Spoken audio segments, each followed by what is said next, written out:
नमस्कार। यह वीडियो बसंत पंचमी महोत्सव के महत्व, उसका आचरण तथा श्री लालाजी महाराज के जीवन, रहन सहन, उपदेश और सिद्धांत के बारे में एक छोटी सी संकलन है। भारत में अनादिकाल से बसंत पंचमी एक शुभ दिन माना जाता है। लोग इसे उच्च प्रशिक्षण प्राप्त करने का शुभ समय मानते हैं। श्री रामचंद्र मिशन के अभ्यासियों के लिए बसंत पंचमी सिर्फ एक समारोह नहीं है, बल्कि ये महोत्सव है। जब अज्ञान के काले बादल सर्वत्र मंडरा रहे थे और यौगिक प्राणाहुति हिंदुओं के लिए नितांत पराई बन चुकी थी, ऐसे समय में प्रकृति के शक्ति मानव आकार में समर्थ गुरु महात्मा रामचंद्र जी महाराज के रूप में उत्तर प्रदेश फर्रुखाबाद में उतरी। इस आध्यात्मिक प्रतिभा का जन्म बसंत पंचमी 2 फरवरी 1873 को एक संभ्रांत कायस्थ परिवार में हुआ था। उनके बाल्यकाल पर उनकी माता का, जो कि अभिजात विचारों वाली एक सरल महिला थी और जिनका अधिकांश समय भक्ति और पूजा में व्यतीत होता था, प्रभाव पड़ा। ये उनके ही प्रभाव के कारण था कि अत्यल्प आयु में ही इन्हें प्रेरणा प्राप्त हुई। घटना इस प्रकार है कि एक दिन जब वे अपने साथियों के साथ खेल रहे थे, किसी दिव्य शक्ति ने उनमें ये भाव जागृत किया कि वे उस उद्देश्य के लिए नहीं जन्मे जिसमें कि वे लगे थे। आगे के 73 कार्य के निमित्त उन्हें आत्मानुभूति करना और अपने को तैयार करना था। आत्मा का जागरण हुआ और वे इस कार्य में पूर्ण तन्मयता से लग गए। उन्होंने केवल 7 महीने में पूर्णता प्राप्त कर ली। वस्तुतः ये एक अद्वितीय उदाहरण है। तब से उन्होंने आध्यात्मिकता के लिए अपना संपूर्ण जीवन अर्पण कर दिया।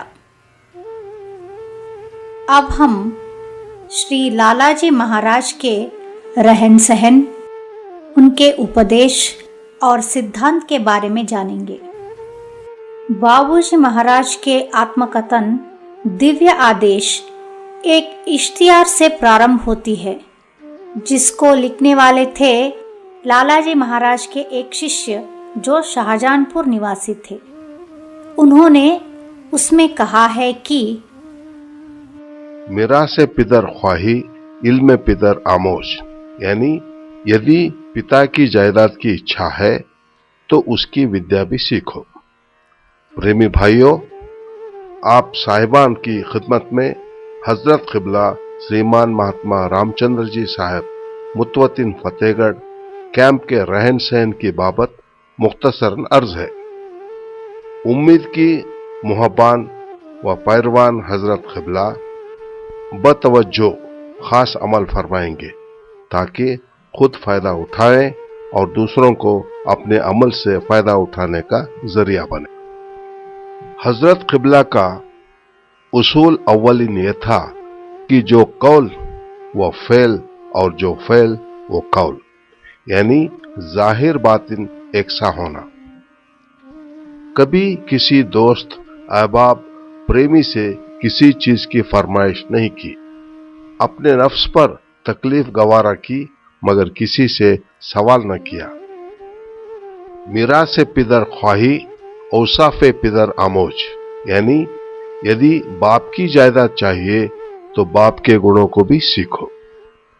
हजरत क़िबला के फैज़ां मोहब्बत का यह हाल था कि हर प्रेमी भाई को यह दावा था कि लालाजी क़िबला मुझको सबसे ज्यादा प्यार करते हैं। ये मुझसे मोहब्बत की दलील है। वह गरीब से गरीब प्रेमी से उसी अखलाक व मोहब्बत से पेश आते थे जिस मोहब्बत और अखलाक से वह रईस से रईस प्रेमी से पेश आते थे। वह बावजूद काशिफ इसरार होने के कभी किसी को ऐब जाहिर नहीं करते थे, अलबत्ता उसके ऐब को दूर करने की सही करते थे। वह बावजूद साहिब करामात होने के कभी इजहार न करते थे और न उनका सरजद होना दलील बुजुर्गी समझते थे, लेकिन वक्ते जरूरत प्रेमियों के दर्द दुख साधारण दैनवी तरीके से रफा कर देते थे ताकि उसको इल्म तो दरकिनार शुबा भी न हो। वह हर एक अहबाब प्रेमी अजीज व यगाना की खिदमत के वास्ते कमर बस्ता रहते थे। उनको जो कपड़ा मैसर हुआ पहन लिया और जहां जगह मिली बैठ गए, न कभी अज खुद कोई जगह निशस्त की अपने वास्ते मखसूस की और न किसी किस्म की कोशिश। कभी किसी मुरीद की गलती पर न नाखुश हुए, न मलामत की और न तादीब की, बल्कि उसको अपनी गलती मानकर बारत अल्लाह से दस्त बदुआ हुए और मुआफ करा दिया। उन्होंने कभी किसी बुजुर्ग या कभी किसी मजहब व मिल्लत की मुजम्मत नहीं की, बल्कि हमेशा ताजीम व तकरीम से तज़किरा किया। जो बुजुर्ग आया उसको अपनी जगह या अपने से बेहतर जगह बिठाया और खिदमत के वास्ते मुअद्दब सामने बैठ गए। उन्होंने कभी कोई कलमा जबान से ऐसा सख्त न निकाला जिससे दूसरों को रंज पहुंचे। अगर जरूरतन कोई नसीहत की तो मोहब्बत और प्रेम के साथ। बाबूजी महाराज लालाजी महाराज के बारे में लिखते हैं कि लालाजी महाराज पूर्ण रूपेण अहंकार से रहित, संयम, सहिष्णुता और भक्ति के प्रतीक थे। उनके साथ प्राणाहुति द्वारा योगिक प्रशिक्षण के नए युग का उदय हुआ जिस पर उनका पूरा प्रभुत्व था। केवल एक ही दृष्टिपात में वह व्यक्ति को पूर्ण बनाने में सक्षम थे।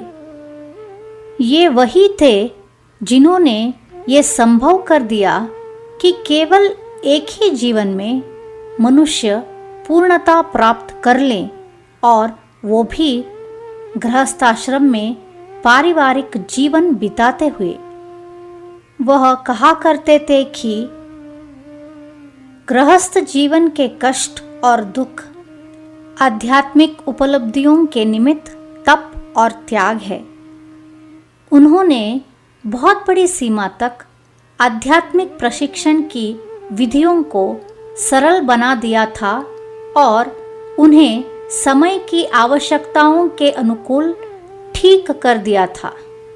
आध्यात्मिक क्षेत्र की उनकी अगणित खोजों में से एक है केंद्रीय क्षेत्र।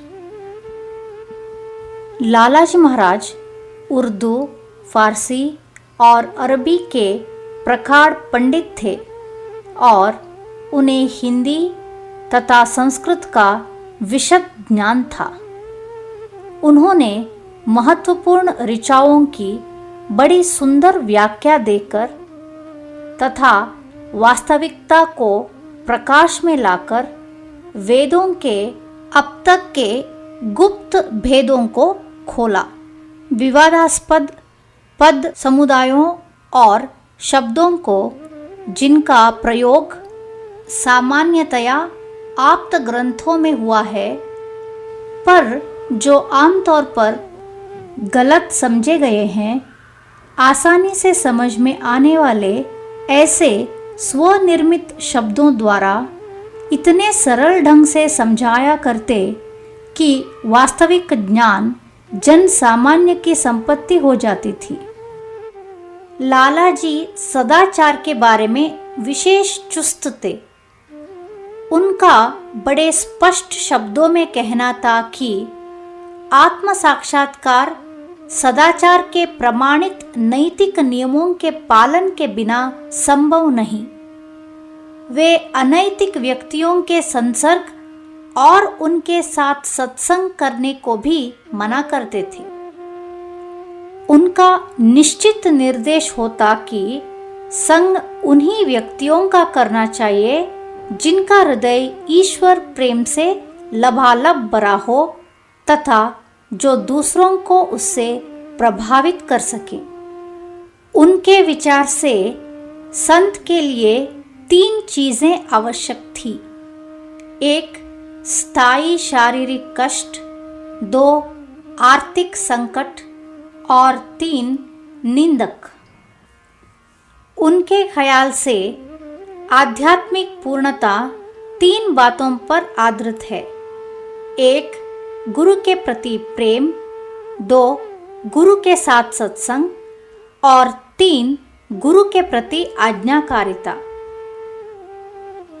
उनके कुछ सिद्धांत ये है कि वह जो ईश्वर को ढूंढता है आत्मा है और जिसे ढूंढा जाता है वह परमात्मा है।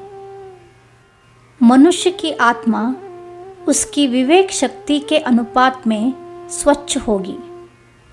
हम प्रेमी जन ज्ञान है और ईश्वर पूर्ण ज्ञान है, अपितु ज्ञान स्वरूप है। पहले अपने मानस को साधना के अभ्यास से स्वच्छ करो, तब पुस्तकों का अध्ययन करो, अन्यथा वास्तविकता की पकड़ न हो सकेगी। स्वामी बनने का प्रयास न करो, सेवक के रूप में सेवा करो। नास्तिक वह व्यक्ति नहीं जिसे ईश्वर में विश्वास नहीं है। जो भौतिक, मानसिक, प्रज्ञाजनित और आध्यात्मिक अस्तित्वों को हानि पहुंचाता है, नास्तिक है। ईश्वर ने अपने को तुम्हारे हृदय में छिपा रखा है और तुम्हें प्रकट कर दिया है। अपने को छिपाओ और ईश्वर को प्रकट करो, यही वास्तविक साधना है। ईश्वर के लिए सच्ची तड़प सहस्रों में एक में होती है। ईश्वर के प्रति सच्चा प्रेम क्या है? ये वह अवस्था है जबकि प्रेमी, प्रेमास्पद और प्रेम की त्रिपुटी स्वयं समाप्त हो जाती है। विपत्तियां ईश्वर का वरदान स्वरूप है। उनमें अनेक रहस्य होते हैं और कष्ट झेलने से बहुत से आंतरिक अनुभव हो सकते हैं। ईश्वर की इच्छा के अनुसार रहने की लालाजी की क्षमता का एक उदाहरण बाबूजी महाराज ने दिया है। अपने अंतिम दिनों में वे जिगर के फोड़ों से त्रस्त थे और प्राकृतिक चिकित्सा कर रहे थे। उनके एक शिष्य पंडित रामेश्वर प्रसाद मिश्रा उनके जिगर पर मिट्टी की परत की सेंक दे रहे थे। लालाजी को पीड़ा के कारण अत्यंत कष्ट में देखकर वे रोने लगे। उनको रोते देखकर गुरुदेव ने कहा, यदि मैं अपना स्वयं प्रयत्न करूं तो ये पल में ही दूर हो जाए, परंतु मैं इसे नहीं स्पर्श कर रहा हूं क्योंकि ये सब ईश्वर की इच्छा है और हम सभी को उसी के अनुसार रहना चाहिए। अपनी महासमाधि के कुछ दिन पूर्व उन्होंने कहा, बहुत सी मुक्त आत्माएं हमारी शैया के चारों ओर विद्यमान हैं। ये इस बात का निश्चित प्रमाण है कि अपने प्रियतम से मिलने की घड़ी आ गई है। अंत में उन पर दस्त का प्रकोप हो गया। वे इतने दुर्बल हो गए कि अपने आप चल भी नहीं सकते थे। जिस दिन उन्हें अपने अनित्य देह छोड़ना था, वे पूजा घर में बिना किसी की सहायता के चले गए और अपने आप बिस्तर पर पड़े रहे। आंखें मूंद लिया, जो फिर कभी न खुली। 1 बजे रात्रि में उस प्रकाश ने, जिसने कहरती मानवता के हृदयों को अपूर्व प्रेम से प्रकाशित एवं दीप्त किया था तथा धरती की मुखाकृति को परिवर्तित कर दिया था, अपने आप को बुझने के लिए छोड़ दिया। वे 36 वर्षों तक मानव सेवा करने के उपरांत 58 वर्ष की आयु में 14 अगस्त 1931 को अपना पार्थिव शरीर छोड़ा। उसी साल दिसंबर के महीने में एक रात्रि बाबूजी महाराज ने अपने गुरुदेव को स्वप्न में देखा। उन्होंने देखा कि गुरुदेव ने अपने आप को सुयोग्य शिष्य में विलीन कर दिया और कहा, मैं तू हो गया, तू मैं हो गया, मैं शरीर और तू आत्मा हो गया, ताकि इसके बाद कोई ये ना कह सके कि मैं और तू भिन्न हैं। बाबूजी महाराज ने इसे अपनी आत्मकथा में लिखा है। अब हम बसंत पंचमी के आचरण के बारे में जानेंगे। बाबूजी महाराज का हुक्म है कि बसंत पंचमी महोत्सव 3 दिन मनाया जाए। बसंत पंचमी दिन के 1 दिन पहले और 1 दिन बाद, और ध्यान का समय भी निश्चित किया है। पहले दिन सुबह और शाम 6:30 बजे से 7:30 बजे तक। दूसरे दिन जो बसंत का दिन है, सुबह और शाम 6:30 बजे से 7:30 बजे तक। और तीसरे दिन सिर्फ सुबह 6:30 बजे से 7:30 बजे तक। इसके बाद कसीदा जो लालाजी महाराज के याद में है, आफताबे मारिफत, गाया जाएगा और इससे ही बसंत उत्सव आचरण समाप्त होगा। बाबूजी महाराज बसंत के दिन 12 घंटे शांति पाठ कराते थे। इससे संपूर्ण जगत लाभान्वित होता था। तो इस तरह बसंत महोत्सव का आचरण जैसे बाबूजी महाराज ने निश्चय किया है, हम सब अभ्यासियों को उसी तरीके से मनाना चाहिए। तभी हम मालिके कुल की कृपा के पात्र बनेंगे। ऑटोबायोग्राफी ऑफ रामचंद्रा यानी दिव्य आदेश भाग 8 में 1 फरवरी 1949 शाम 7:30 बजे स्वामी विवेकानंद जी यह कहते हैं कि Look here, boys, you are assembled here to commemorate the birth ceremony of our Master. This is the most important function of the mission. It will be commemorated by all of the times till the world exists. This is the note for the coming generation. यहाँ स्पष्ट रूप से कहा गया है कि लालाजी महाराज का जन्मोत्सव श्री रामचंद्र मिशन के अभ्यासियों के लिए एक महत्वपूर्ण उत्सव है और जब तक सृष्टि रहेगी इसे मनाया जाएगा। आइए हम अभ्यासी इस दैवी महोत्सव का अत्यधिक लाभ उठाएं। धन्यवाद।